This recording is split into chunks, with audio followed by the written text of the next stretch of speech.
Panic and let's flirt with sanity. So yeah, I want you to look at this first image and I shifted a little. It's really late at night. You're walking back home all alone, away from your love, your friends, your family. There's no people on the streets except for mice giving you company. You feel a little uneasy. You take a pause and you let out the loudest fart you've ever had. That's what I call real freedom. So I'm not here to talk about the fear of the dark. I did that already, you can listen to them. But I want to talk about the fear of someone else. So I ask you, when you do find yourselves isolated like this, how do you feel? Can you hear music or noise?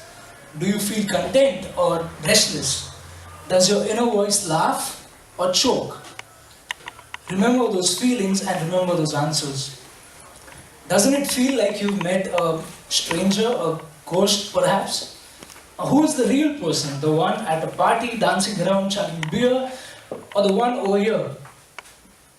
This ambiguity, this uncertainty is what I like to call the ghost paradox. Because a ghost is all we have, every second of every day of all our lives. Places change, friends they change, people come and go. Only you, or rather your ghost, remains. What are you going to do about it? Now, some of you may know that life seems always like a maze. Twists and turns, amazing adventures, horrifying sorrows, and everything in between. This maze is also influenced by a lot not in our control. Politics, businesses, relationships, family, governments, everything trying to push us in seemingly infinite directions.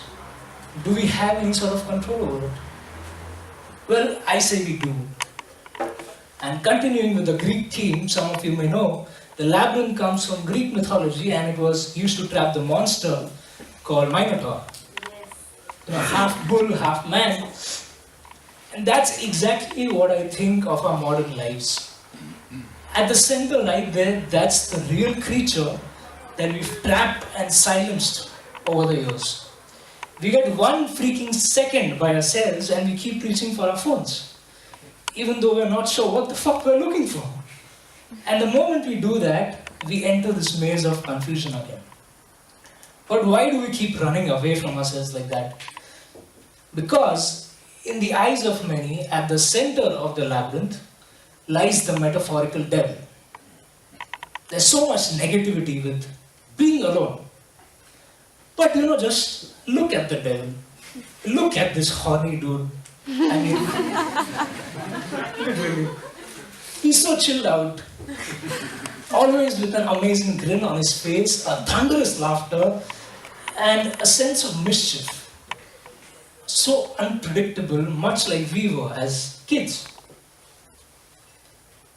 And that's what I've always wanted. Solitude is far from the devil we perceive it to be. Solitude is where real art is born and where real ambition finds its roots. Now think of any great masterpiece, a painting, a symphony, an invention. It all started deep within the minds of the creator. And that's what I've always wanted, to create. To create my own meaning of life. To create my own way through the labyrinth. And not accept anyone else's definition of success. And to do these things utterly fearless and enjoy the fuck out of it. Much like that guy. So, all alone in a world full of uncertainty, I leave you with these words. Get lost and find yourselves. It's truly worth it. Cheers.